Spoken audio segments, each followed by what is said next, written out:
Hey everyone, welcome back to another episode of the Brawn Body Podcast. With me again today for the third time, he holds a record for 3 episodes on the podcast, is Eric Kaplan. Eric is a NSCA certified strength and conditioning specialist, and he's also a member of the Lebanon Valley College DPT class of 2022, so he's got that cool SPT after his name as well. Today we're going to be talking about PNF applications, plyometrics, and overall just functional exercise and exercise progressions. With that, Eric, welcome back to the show. Thanks for giving me all this time that you have a plethora of here leading up to finals week. Thank you, Dan. Always a pleasure. Can't wait to speak with you about all this fun stuff. So starting off with just basic PNF type stuff. For those who haven't heard of PNF before, this is called proprioceptive neuromuscular facilitation, and it's commonly used in physical therapy, in strength and conditioning. I know if anyone's read Pavel before, he loves PNF for improving mobility and stability, and you're basically using different inputs to improve your movement quality. When we think about PNF, Eric, are there any specific movement patterns or anything that really come to mind to you? Well, the big one that tends to come up in human movement in the upper extremity is what would be called the D2 flexion pattern. Mm-hmm. So from a movement standpoint, this one's highly applicable just because it really resembles the classic overhead reaching pattern. So you're looking at elevation, abduction of the shoulder, and external rotation kind of sweeping up from across your body into a position of shoulder elevation overhead. So when you think of upper extremity functional movements, that's the one that is usually being emphasized. So in the context of physical therapy, with shoulder pathologies and a lot of upper extremity pathologies, that's the one that's really being hit on because of its functional application. Right, and that makes a lot of sense because you think about it, if you're looking at a mobility piece, flexion, abduction, external rotation, you're stretching the lats, which is a muscle that pretty much is tight on everyone. And from a stability standpoint, if you strengthen this pattern, you're strengthening muscles like the deltoids and the rotator cuff, which are commonly weak in people, and they do lead to a lot of pathologies, like you mentioned, such as impingement, instability, all kinds of problems at the shoulder. So I think that makes a lot of sense. Do you have anything to add on that?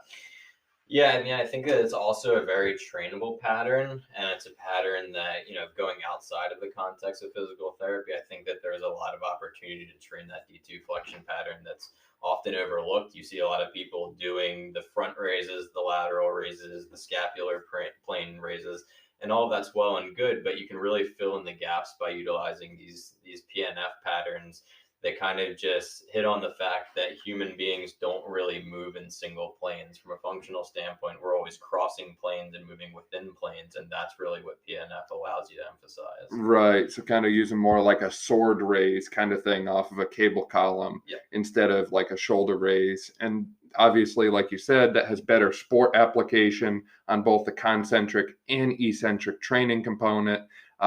It's something that if you're a PT and you use PNF, you don't want to be the one providing manual resistance for all this stuff over and over again. So using the cable column or a band is a way to kind of work it in to people's daily lives a little bit more. Definitely. So that makes a lot of sense. Now, transitioning to the lower extremity, the patterns are a little bit different when we look at places like the hip. What are we looking at there? Yeah, so D1 hip extension is probably the most common application for lower extremity PNF, which is a combination of extension, abduction, and internal rotation. So maybe a little bit less intuitive than the D2 flexion pattern of the upper extremity, because you might be thinking, well, I don't feel like I'm really turning my hip into internal rotation to any significant degree when I'm bringing my leg back behind the body. But it really does resemble, if you think of something as simple as a typical gait pattern, you really do end up getting that internal rotation of the hip as the hip's coming back into extension. So it might not be quite as intuitive, but you do see pieces of these movement patterns happening within, kind of bodied up into the D1 extension pattern. For sure. And I like how the internal rotation actually fires up the glute med and glute min a little bit more because those are two muscle groups that we commonly see inhibited in people. They're often weak. So with the hip extension, we're hitting the glute max. Abduction and IR combined, we're really firing up those weaker glute muscles that we often see in pathology. So things like Trendelenburg gait pattern, lower cross syndrome, even. This is a great correction for that. Yeah, and I would agree that those are muscles that are susceptible to weakness, and you see a lot of weakness in those muscles. And whether it's a patient or a client, you can identify those things. But in addition to that, in addition to the weakness, it's also the facilitation and the order in which and the functional firing of those muscles. So not just the weakness, but just the fact that those muscles are firing synchronously and they're firing appropriately. So it's not just the weakness, it's also the firing pattern as well. Right. It is neuromuscular facilitation Right. after all. Right, exactly. Now, with that too, obviously you have extension, but you can also train flexion, which is going to be more of a hip flexion, adduction, and external rotation kind of movement pattern. Can you see any kind of applications for that? Yeah, I mean, I think that again, this one might be a little bit less intuitive, and I think that for the most part, when you're training this pattern, you're probably going to have to train an open plane. Where as D1 extension, there's a lot of closed chain application.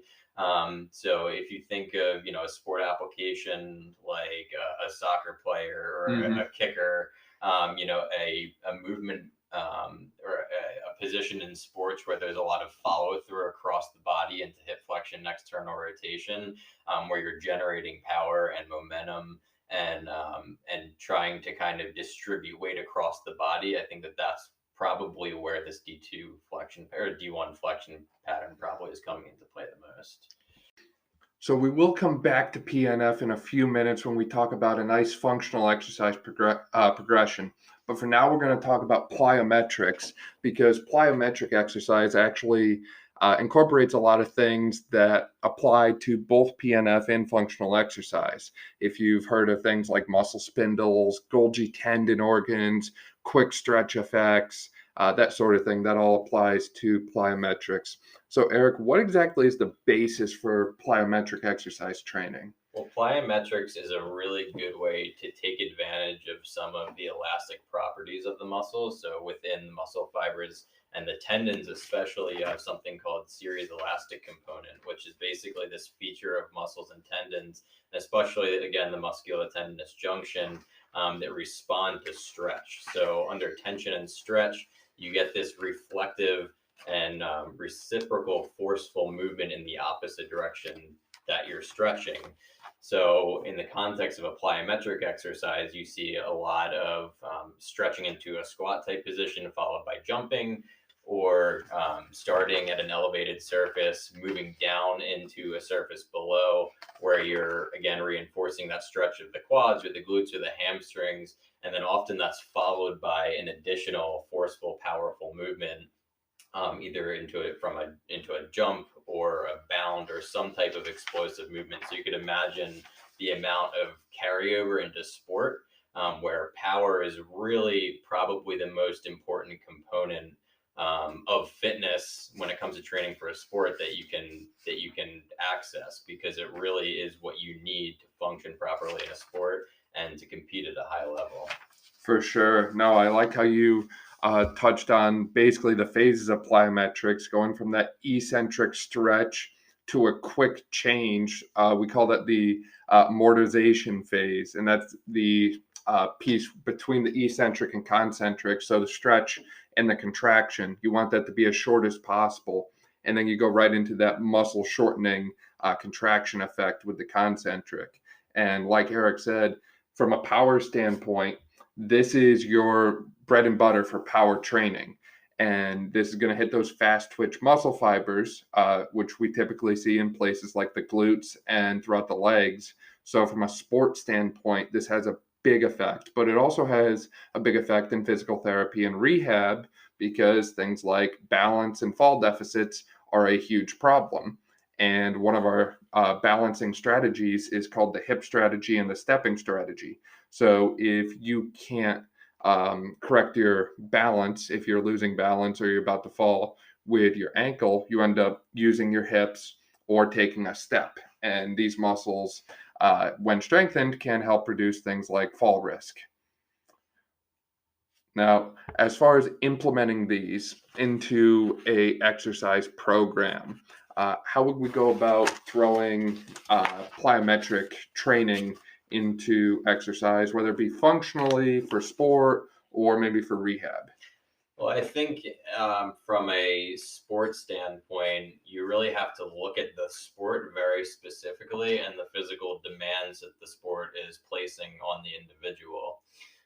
So if you're looking at a sport like we could take baseball, for example, in baseball and really any sport, but we can use baseball as an example. There is a lot of acceleration, there's a lot of deceleration. So you'll get a pitcher who needs to create an immense amount of explosive movement to deliver the ball to home plate to the catcher, and then also has to be able to decelerate eccentrically the muscles that are antagonist to the ones that are producing the pitching movement. So for that particular athlete, you would want to make sure that you're doing explosive movements concentrically, and then also making sure that you're getting that eccentric component. So you're thinking things like overhead ball throws with a medicine ball, so heavy loaded ball throws. Also in the opposite direction, catching and decelerating a ball that's coming at you. So really making sure that you're emphasizing both ends of the contraction, and also emphasizing the fact that you need to produce a large amount of force in a very short period of time. And that really, again, does go for pretty much any sport. No, that makes sense. And applying the specificity principle is key there.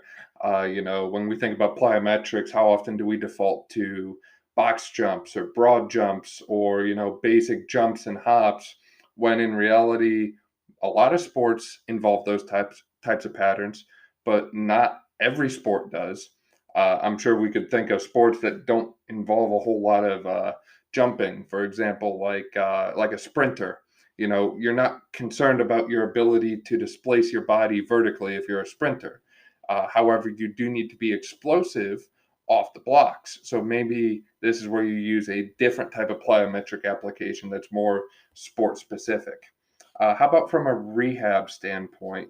If we're working with a patient that, maybe they had an ACL tear, maybe it's more of an orthopedic population where maybe middle-aged, older, and we're looking to prevent balance and fall deficits, where would we put the plyometric side of things in with these other populations? Yeah, so in a rehab setting, this is going to be more in your phase 4, as we would call it in rehab. So, kind of getting into that return to sport phase if you're working with an athlete, or if you're looking to work more into a functional phase with a client that's a little bit higher level. So, it's at this point that you've established the mobility, you've established the strength, and now you're starting to get ready to layer that element of power and of eccentric loading on top of the strength that you've generated. So that's why the phase progression really does matter, because you're not going to start implementing these heavy eccentrically loaded exercise without establishing the strength first. You need to make sure that the strength,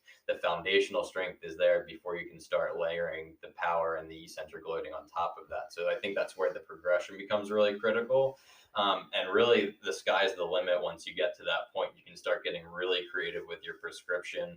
And again, thinking about the physical demands that are imposed on the individual, and then figuring out how to take advantage of those demands and kind of building your prescription around it. Yeah, for sure. I like that a lot. From an implementation standpoint, if you're hearing this and you're saying, okay, well, I really want to do some plyometric training now, how am I going to put this into my program? I think personally, and I'm going to ask you for your take on this too, because I know you do a lot with these things.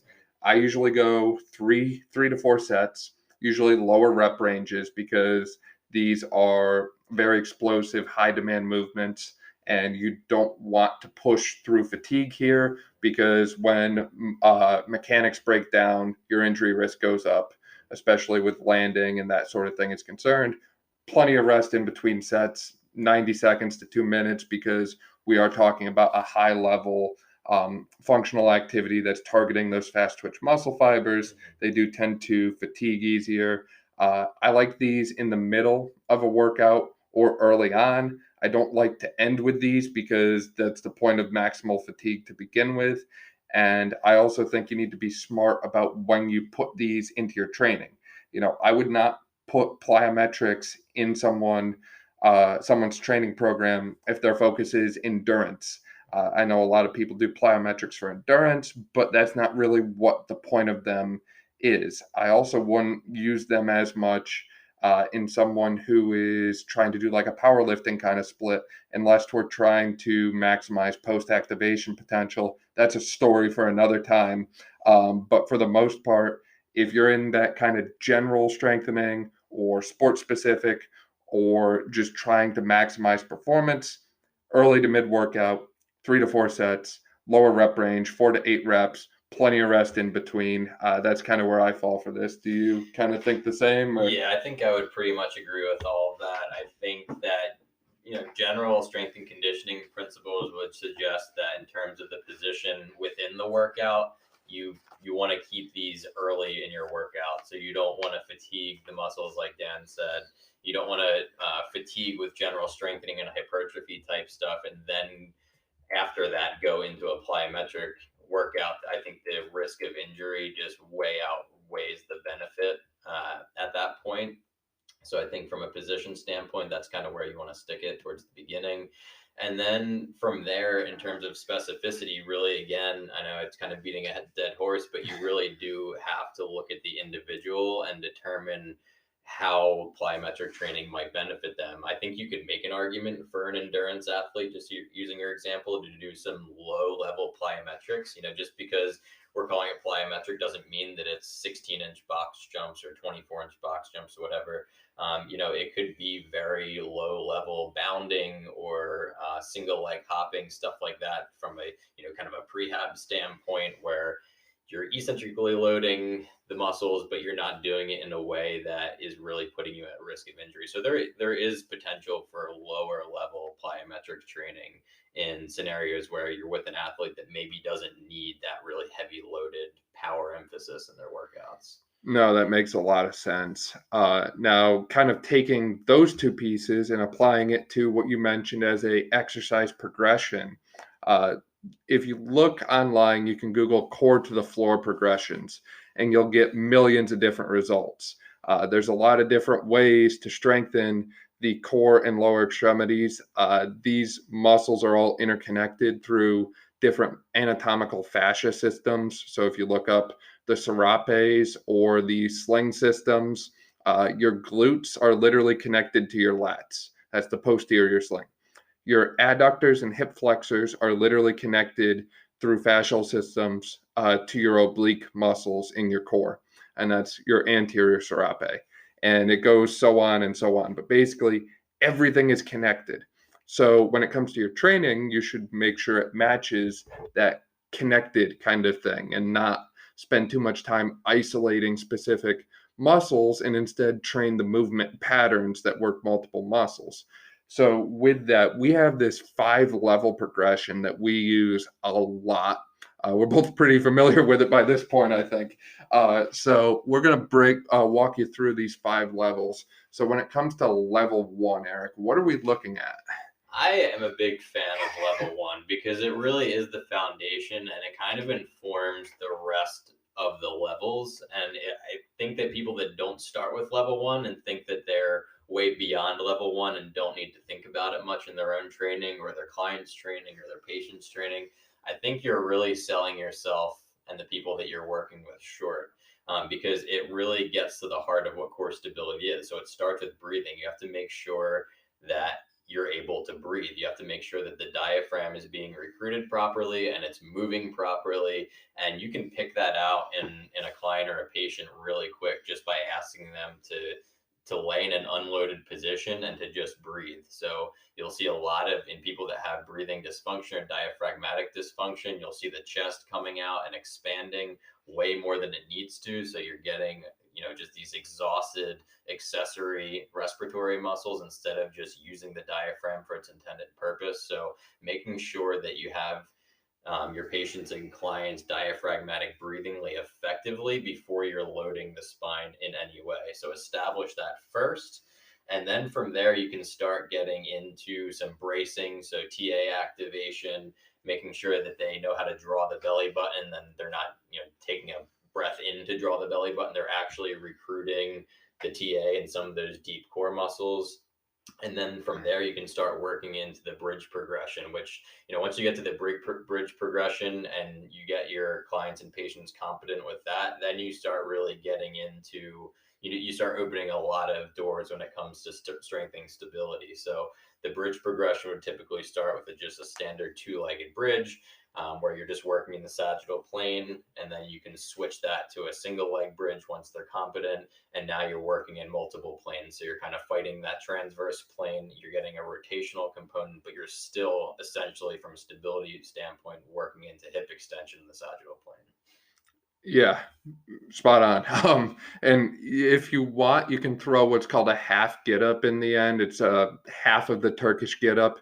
So basically, you go from laying on the floor to that position where you're up on two legs and one arm, and the other arm is held overhead. But yeah, bracing and abdominal breathing are two things that people often miss. And there's a lot of people I see almost every day who they squat or they deadlift and they don't have the breathing down, they don't have the abdominal bracing down. And I like to say that I'll see them in physical therapy in a year or two down the line because they're loading 400 or 500 pounds on their back, but they don't actually have their spine in the position that it needs to be, which is concerning. So I know this stuff may seem a little bit boring, especially when we're saying it doesn't directly involve weights, but it is the foundation to higher level activity. If you can't move optimally in a unloaded neutral spine, don't expect to move well in a loaded spine. Simple as that. Proximal stability. Yeah. It's a big deal. So taking us to level 2. Now what are we looking at? Yeah, so level 2 is what you would kind of consider a semi-loaded position. So this is where your quadruped position comes into play. So if you imagine just being on all fours, you're not fully loading the spine, but you are kind of working against gravity to some extent. So now you are encouraging more inherent application or more inherent activation of the core musculature. So it's being kind of imposed on you at this point. So from this position, you can do the classic bird dog is kind of what you want to work up to. So a bird dog being this reciprocal movement of, say, the right arm with the left leg. So the right arm is going into flexion, the left leg comes back into extension, and then you shift to the opposite alternating direction. So that's ultimately what you want to work up to at level 2. But the progression from just staying neutral in quadruped would start one limb at a time. So you would get the patient or client into quadruped. You would make sure that they're applying all the principles from level 1. So making sure that they have that TA activation still. You make sure that they're breathing appropriately, and then you can start lifting limbs. So you can start with just an arm or just a leg, and then you can start working into the reciprocal pattern that I just mentioned. So the idea here is that when you lift one arm or you lift one leg, now you're leaving basically a gap in your quadruped position. And when you have that gap, you're again fighting off some of that rotational movement. So you have some transverse plane stability. And in addition to that, you are doing some extension of the lower extremity, the flexion of the upper extremity. So you're still working in the sagittal plane, just like you were in level 1. So you can kind of see how this progression works, that a lot of the same principles, actually all of the principles from the previous levels, are always being carried in to the following level. Exactly. And with this too, I know some of you are listening and you're like, okay, how am I going to have time to fit all of this into my routine, my workout plan? These are great warm-ups. If you start your routine with 3 to 5 minutes, start with, 30 seconds of diaphragmatic breathing and bracing, add in 30 seconds to a minute of bridging. And I mean slow bridging, 5 seconds up, 5-second hold, 5-second down, and then go into a bird dog for a minute or two. After 4 minutes, you're probably ready to go. Your core's fired up and your body's probably feeling good because these throw in mobility demands too. For example, you need hip flexion mobility in order to do all these exercises. You need hip extension stability, so glute stability, to do all these things. So this carries over perfectly right into those functional patterns like the squat, like the deadlift, and so on. So taking us into level 3, this is where the PNF thing comes full circle. Yeah. We love this one. Yeah, so when you get to level 3, now you are getting into more loaded positions of the spine. So we're at this point working into a half kneel position. So basically, you're standing up on one knee with one leg back. So positionally, this is a nice position as well. That was kind of redundant, but positionally, you now have this hip extension requirement. So when you're up on one knee, you have the back leg in extension. You're encouraging that core stability because you're standing up tall with the spine, and you're also in a narrow base of support. So that's the big kicker with the half kneel, is that you take a patient who just became competent with the quadruped. Now you're working them to half kneel. It's a pretty big jump from quadruped to half kneel. It seems really basic, but if you have someone with some type of chronic instability or that's coming off of some neurologic deficit, whatever it might be, the half kneel can be a little bit challenging for people. So you can make that adjustment to the base of support by getting one leg out a little bit farther. It's kind of separating the legs, abducting the hips a bit, and then kind of taking that and progressing that into a really narrow base of support. So layered on top of the half kneel, once you're competent with the half kneel and you can hold that position, you're doing all the breathing, you're doing the TA activation, you're stable, you can now start implementing things like the chop and lift, which is a really cool PNF pattern, where you can start with basically some type of implement, whether it's a dumbbell or a medicine ball, and you're just going through this diagonal PNF pattern, basically going from pocket and then up diagonally into a flexed pattern. So D2 flexion. D2 flexion is where we basically end up again, as we mentioned at the beginning. So like I said, you can start with just standard resistance with just a light weight, and then you can progress into more complex versions of the pattern.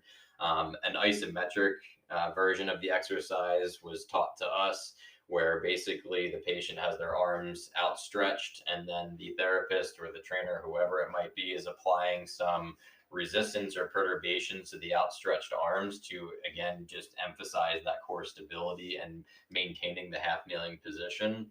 And then you can kind of get creative with it. So you could do a more plyometric version of the half kneel D2 flexion pattern chop and lift, where you're actually throwing a ball. You could use resistance bands, cables, all kinds of stuff to achieve that pattern in the half kneeling position. So it's a really dynamic exercise because it's limited to maybe a certain pattern, but it's not limited to the equipment and the application to a variety of different exercises.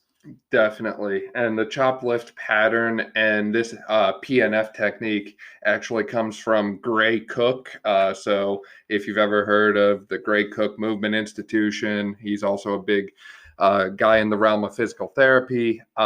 This is where you can go for more on that. But we use this a lot. We talk about this a lot. I don't think a single day has gone by in the last month or two where I haven't heard something about the chop and lift.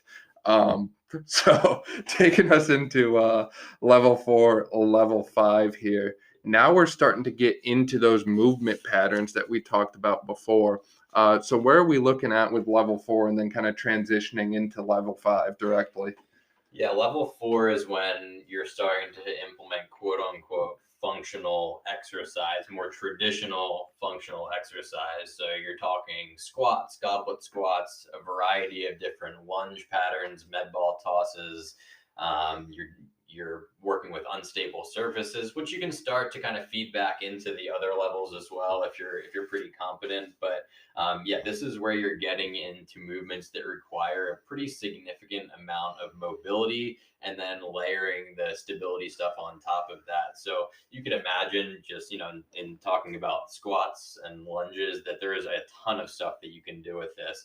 One of the other progressions that is commonly used in this stage and perhaps stage 3 as well to some degree is messing with your visual field. So head turns, kind of toying with the vestibular system a little bit, and also doing an eyes closed progression. So if you have a patient or client that is proficient with a lunge, maybe even like a front loaded lunge, you can start incorporating an eyes closed progression to basically take away some of the visual stimulus to encourage more neuromuscular activation. So there's a lot that you can do with this. We could do probably a full podcast just on talking about different progressions that you can do in level 4. And level 5 as well, but we'll get to that. But yeah, there's a lot that you can do here, and there's a lot of ways that you can modify these exercises. Maybe we'll have to make a podcast, the progression podcast. Perhaps. In the near future. And then level 5 is essentially taking all of these movement patterns, the squat, the deadlift, and now we're looking at them on one leg. So we're looking at the single leg squat, the single leg deadlift, and with the single leg deadlift, we typically do a contralateral load in the resistance. So if I'm doing the movement pattern on my right leg, I hold the weight in my left leg or left hand. That'd be impressive if I could hold a dumbbell with my left leg. But yeah, you hold it in the left hand, and the theory is this increases frontal plane stability demands to increase gluteal firing. And then from there, you end right back in the plyometric and higher level functional activity, or you can simply load these movement patterns more. You know, if you can do a goblet squat or a body weight squat with good form, then you can, earn the right to go to the barbell squat. And earning the right to something in fitness is actually something that we just posted about today on Instagram. If you're following, if not, go back and check out Brawn Body on Instagram. But yeah, I'm trying to think of anything else. I would just add in that something to always remember is that if you're doing these level 6, even if you're not calling it level 6, if you're doing pliers, speed agility, if you're doing advanced lunge and squat patterns, always be thinking back to the level 1 stuff. Don't forget about the level 1 stuff, because like I said earlier, you're always carrying you're carrying principles from the previous levels up through the level that you're working on. So even though you're doing some advanced lunge pattern, focus on the diaphragmatic breathing, focus on creating stiffness in the core and stabilizing the spine. That stuff is why, like Dan said, why you earn the right to progress from level to level. So you have to make sure that you're using those principles and making sure that they're a huge part of basically your setup for any given exercise in the later levels. For sure. And if you notice dysfunction along the way, don't just keep progressing, correct it. And I'll throw a quick 30-second plug for RNT in there, because you've seen me using RNT to correct my lateral shift in the squat. Basically, RNT is using a band to neuromuscularly facilitate a proper movement pattern. So in my case, I shift to the right leg. So I have the band pulling me to the right. And you might think, okay, wait, that doesn't make sense. We're pulling more to that side. I'm going to say yes, because this is cueing my neuromuscular system that I need to put more weight on the left, because we have more of a pull to the right. And that actually corrects the movement pattern. You can use this at the knee to correct valgus collapse when the knee comes in. You can use this in squats, deadlifts, lunges. You can use it to resist or assist different movements. I like the anterior, posterior, the sagittal plane pulls to facilitate more glute contraction on hip hinge and squat movements. You can really get creative with that. The sky's the limit. We are basically out of time on this episode, but that's another topic that could literally get its whole episode at some point. So with that, Eric, any final remarks or closing statements? I think you pretty much covered it. I'm glad we were able to study in the form of a podcast here. That was really effective for me, and I hope everybody got something good out of it. For sure. Thanks again for your time and for being the first one to come on the podcast 3 times. That says a lot right there. For those who are listening, make sure you go back and listen to other episodes with Eric, because they've all been amazing. For more on Eric, you can find him on LinkedIn. You can find him on Instagram at Eric Scott Kaplan. And with that, thanks as always for listening to this episode of the Brawn Body Podcast. Make sure you subscribe, share with a friend, leave a review if you're listening on iTunes. I do like to read those. And if you aren't already, give us a follow on social media at Brawn Body. Thanks again.